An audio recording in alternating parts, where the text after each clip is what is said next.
بسم اللہ الرحمن الرحیم۔ ایک عورت کے ہاں ایک لڑکا پیدا ہوا۔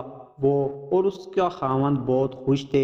انہوں نے اپنے بچے کو پہلی بار دیکھا۔ وہ بہت زیادہ خوبصورت تھا لیکن اس کے کان نہیں تھے۔ انہوں نے ڈاکٹر سے پوچھا تو ڈاکٹر نے بتایا کہ اس کے کان اندر سے بالکل ٹھیک تھے اور وہ کسی بھی طرح سے معذور نہیں تھا، لیکن اس کے باہر نظر آنے والے کان نہیں تھے اور اس کے لیے ڈاکٹر اس وقت کچھ نہیں کر سکتے تھے کیونکہ وہ ایک بہت چھوٹا سا بچہ تھا۔ اس کی ماں اسی وقت سمجھ گئی تھی کہ اس بچے کے لیے لوگوں کا سامنا کرنا اور ایک نارمل زندگی گزارنا بالکل ناممکن تھا۔ جب وہ بچہ اسکول جانے کا شروع ہوا، وہ پڑھائی میں بھی باقی سب سے بہتر تھا، لیکن حسد کی وجہ سے باقی لڑکے اس کے کان کا مذاق اڑاتے تھے۔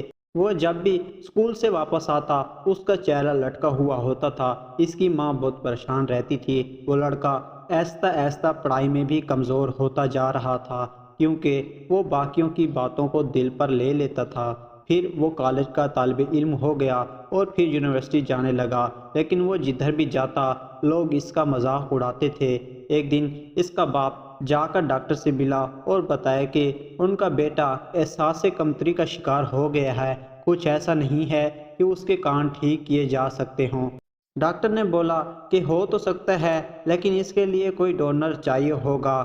لڑکے کا باپ 2 سال ادھر ادھر مارکیٹنگ کرتا رہا اور پھر لوگوں سے پوچھتا رہا۔ آخر ایک دن وہ اپنے بیٹے کے پاس گیا اور اس کو بولا کہ چلو ہسپتال چلیں، آپ کے لیے ڈونر مل گیا ہے۔ اس کا بیٹا بہت خوش ہوا اور پوچھا کہ کون اتنا عظیم انسان ہے۔ باپ نے بولا کہ اس نے مجھے بتانے سے منع کیا ہے، بس سمجھو کہ یہ ایک راز ہے۔ آہستہ آہستہ اس کی پڑھائی پہلے سے بہتر ہوتی گئی اور وہ ٹاپ کرنے لگا۔ اس کا آپریشن کامیاب رہا اور وہ دیکھنے میں بالکل نارمل، بالکل بہتر وجیہ نظر آنے لگا۔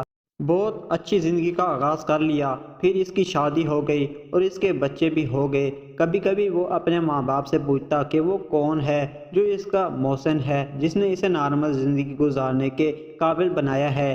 وہ ٹال دیتے کہ جب وقت آئے گا تو بتا دیں گے، ابھی اس کو راز ہی رہنے دو۔ جس دن اس لڑکے کی ماں کی وفات ہوئی وہ اس کے لیے پہلے ہی بہت بھاری دن تھا۔ اس کے باپ نے تابوت کے پاس اسے بلایا اور اس کی ماں کے بال ایک طرف کر کے اس کو دکھایا تو اس کی ماں کے کان نہیں تھے۔ اس نے اپنے بیٹے کو بتا دیا تھا کہ اس کی سب سے بڑی محسن کون سی عظیم ہستی تھی۔